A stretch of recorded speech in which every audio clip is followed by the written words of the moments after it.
ಎಲ್ಲರಿಗೂ ಓಕೆ. ಇವತ್ತು ನಾವು ಅಕ್ಕಿ ಚಕ್ಲಿ ಮಾಡ್ತಾ ಇದ್ವಿ. ಇದಕ್ಕಿಂತ ಮೊದಲು ಕೂಡ ಚಕ್ಲಿ ಯಾವ ರೀತಿ ಈಸಿಯಾಗಿ ಮಾಡ್ಬೋದು ಅಂತ ಹೇಳಿ ಆಲ್ರೆಡಿ ರೆಸಿಪಿ ಚಾನಲ್ ಇದೆ. ಆದರೆ ಇವತ್ತು ಅಕ್ಕಿ, ಉದ್ದಿನಬೇಳೆ, ಹೆಸರು ಬೇಳೆ ಅದೆಲ್ಲ ಮಿಕ್ಸ್ ಮಾಡಿ ನಾವು ಚಕ್ಲಿ ಮಾಡ್ತೀವಿ. ಯಾಕೆಂದರೆ ಗೌರಿ ಗಣೇಶ ಹಬ್ಬ ಬಂತು. ಈ ಟೈಮಲ್ಲಿ ಹೆಚ್ಚಾಗಿ ಅದನ್ನು ಯೂಸ್ ಮಾಡ್ತಾರೆ ಚಕ್ಲಿಯನ್ನು. ಹಾಗಾಗಿ ಸಿಂಪಲ್ ಆಗಿ ಯಾವ ರೀತಿ ಚಕ್ಲಿ ಮಾಡೋದಂತ ಹೇಳಿ ನೋಡ್ಕೊಂಡು ಬರೋಣ ಬನ್ನಿ.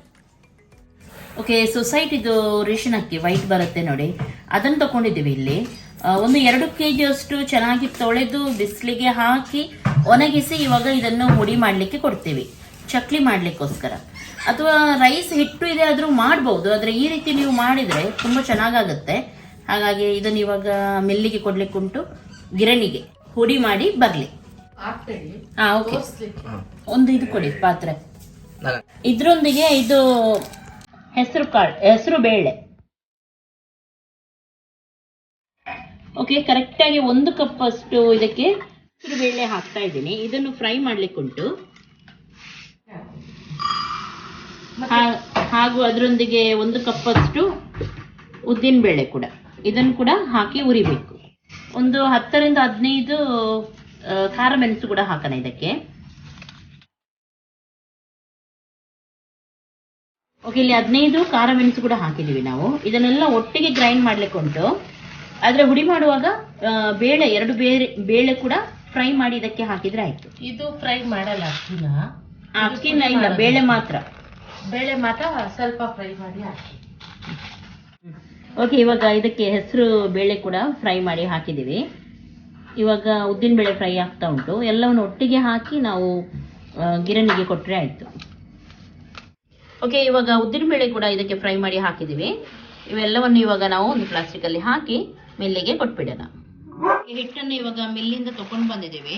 ಆದ್ರೆ ಮೆಣಸು ಹುಡಿ ಮಾಡಲಿಲ್ಲ ಇದರಲ್ಲಿ, ಯಾಕೆಂದ್ರೆ ಮೆಣಸು ಇದರಲ್ಲಿ ಆಗುದಿಲ್ಲ ಅಂತ ಹೇಳ್ತಾರೆ ಹುಡಿ ಮಾಡಲಿಕ್ಕೆ ಒಟ್ಟಿಗೆ. ಹಾಗಾಗಿ ಅದು ನೋಡಿ ಸಪ್ರೇಟ್ ಆಗಿ ಉಂಟು. ಹಾಗೆ ನಾವು ಮೆಣಸಿನ ಹುಡಿ ಹಾಕೋಣ ಅಂತ ಹೇಳಿ ಎನಿಸಿದ್ವಿ. ಇದಕ್ಕೆ ಅಕ್ಕಿ ಹಿಟ್ಟು ಇಲ್ಲಿ ಹಾಕಿ ಆಗಿದೆ. ಜೀರಿಗೆಯನ್ನು ಹಾಕೋಣ. ನೋಡಿ ಎಷ್ಟು ಜೀರಿಗೆಯನ್ನು ನಾವಿಲ್ಲಿ ಹಾಕ್ತಾ ಇದ್ದೀವಿ. ಇವಾಗ ಮೆಣಸಿನ ಪೌಡರ್ ಹಾಕೋಣ, ಒಂದು 4 ಚಮಚದಷ್ಟು. ನಾವು ಅವಾಗ ಹೇಳಿದ್ವಿ ನೋಡಿ, ಒಂದು 15 ಮೆಣಸು ಹಾಕಿದ್ವಿ ಅಷ್ಟು. ಓಕೆ, ಒಂದು 1/4 ಕಪ್ ಅಷ್ಟು ನಾವಿಲ್ಲಿ ತುಪ್ಪವನ್ನು ತಗೊಂಡಿದ್ದೀವಿ. ಇದನ್ನು ಸ್ವಲ್ಪ ಬಿಸಿ ಮಾಡ್ಲಿಕ್ಕೆ ಉಂಟು. ಇವಾಗ ರುಚಿಗೆ ತಕ್ಕಷ್ಟು ಉಪ್ಪನ್ನು ಹಾಕೋಣ. ಆಮೇಲೆ ಸ್ವಲ್ಪ ಬಿಸಿ ಮಾಡಿದ ತುಪ್ಪ,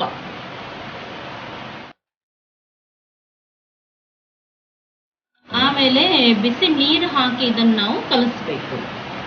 ಫಸ್ಟಿಗೆ ಇದನ್ನು ಮಿಕ್ಸ್ ಮಾಡೋಣ.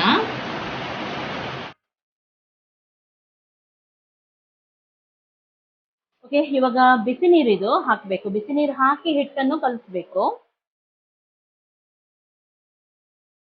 ಸ್ವಲ್ಪನೇ ನೀರನ್ನು ಹಾಕಿ ಕಲಸೋಣ. ಯಾಕೆಂದ್ರೆ ತುಂಬಾ ಸಾಫ್ಟ್ ಕೂಡ ಆಗಬಾರ್ದು, ತುಂಬಾ ಗಟ್ಟಿ ಕೂಡ ಇರಬಾರ್ದು.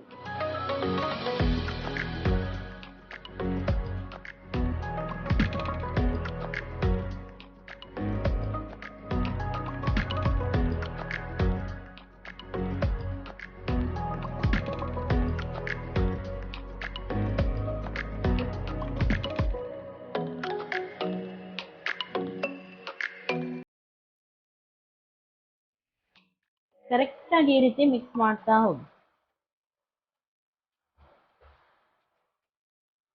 ಎಣ್ಣೆ ಹಾಕ್ತಾ ಇದೀವಿ, ಒಂದು 3-4 ಸ್ಪೂನ್ ಇದರಲ್ಲಿ ಅಷ್ಟೇ, ಸ್ವಲ್ಪ ಕಲಸ್ಲಿಕ್ಕೆ ಈಸಿ ಆಗ್ಲಿಕ್ಕೆ ಅಷ್ಟೇ.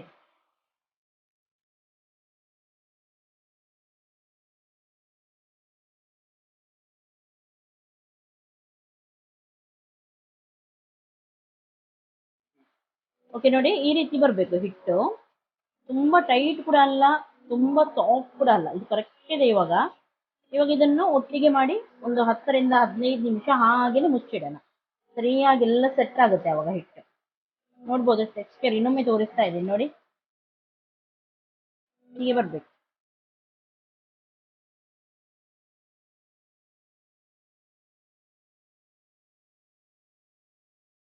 ಓಕೆ, ಇವಾಗ ಹಿಟ್ಟು ರೆಡಿ ಆಗಿದೆ. ಈ ರೀತಿ ಮಾಡಿ ತಗೊಂಡಿದ್ದೀವಿ ನೋಡಿ. 15 ನಿಮಿಷ ಇಟ್ಬಿಟ್ಟು ಹಿಟ್ಟನ್ನು ಕರೆಕ್ಟಾಗಿ ಸ್ವಲ್ಪ ಎಣ್ಣೆ ಹಾಕಿ ಈ ರೀತಿ ಮಾಡಿ ಇಟ್ಕೊಂಡಿದ್ದೀವಿ. ಇದು ಚಕ್ಲಿ ಮಾಡುವಂಥದ್ದು. ನಿಮ್ಮ ಮನೇಲಿ ಯಾವ್ದು ಉಂಟು ಅದನ್ನು ನೀವು ಯೂಸ್ ಮಾಡ್ಬೋದು. ಇದಕ್ಕೆ ಆಲ್ರೆಡಿ ನೋಡಿ ಎಣ್ಣೆ ಎಲ್ಲ ಹಾಕಿ ರೆಡಿ ಮಾಡಿ ಇಟ್ಕೊಂಡಿದ್ದೀವಿ.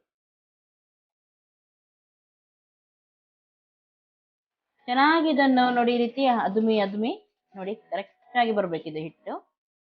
ಆಮೇಲೆ ಒಳಗಡೆ ಹಾಕೋಣ.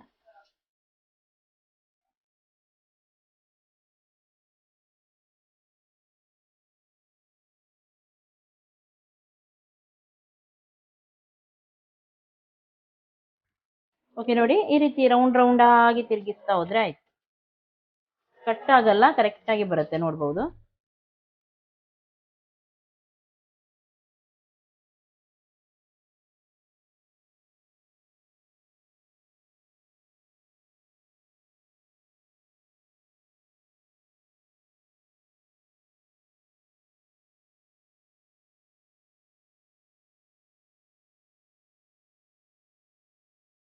ಈ ರೀತಿ ಚಕ್ಲಿಯನ್ನು ಬಿಟ್ರೆ ಆಯ್ತು.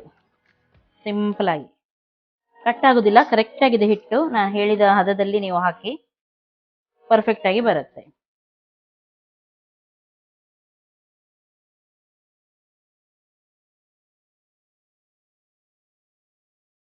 ಓಕೆ, ಎಣ್ಣೆ ಬಿಸಿ ಆಗಿದೆ. ಇವಾಗ ಚಕ್ಲಿಯನ್ನು ಬಿಡೋಣ. ತುಂಬಾ ಓವರ್ ಆಗಿ ಬಿಸಿ ಆಗ್ಬಾರ್ದು, ನಾರ್ಮಲ್ ಆಗಿ ಬಿಸಿ ಆಗಿದೆ.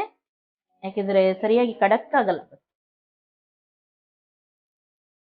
ಒಂದೊಂದಾಗಿ ಮೆಲ್ಲ ಪೇಪರ್ ಇಂದ ತೆಗೆದು ಬಿಟ್ರೆ ಆಯ್ತು.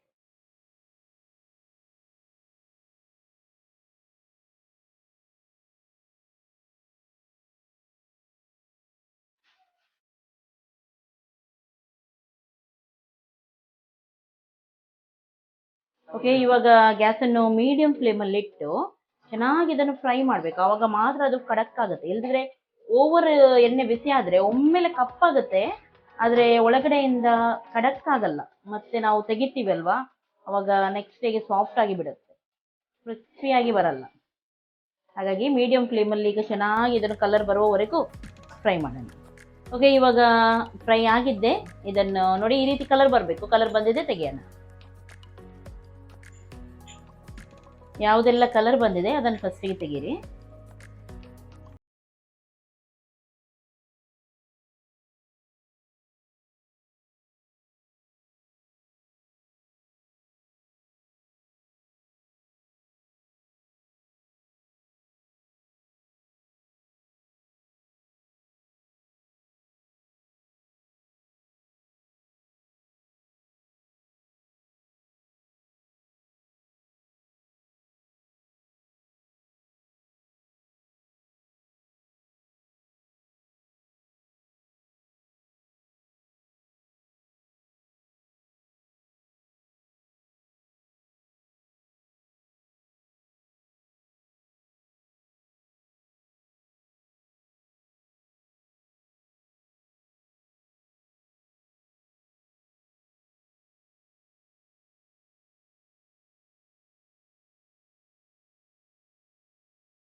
ಮಾಡಿ. ಇವತ್ತಿನ ಈ ರೆಸಿಪಿ ನಿಮಗೆ ಇಷ್ಟ ಆಯ್ತಂತಾದ್ರೆ ಲೈಕ್ ಮಾಡಿ, ಶೇರ್ ಮಾಡಿ, ಸಬ್ಸ್ಕ್ರೈಬ್ ಮಾಡಿ. ಎಲ್ಲರಿಗೂ ಟೇಕ್ ಕೇರ್, ಬಾಯ್ ಬಾಯ್.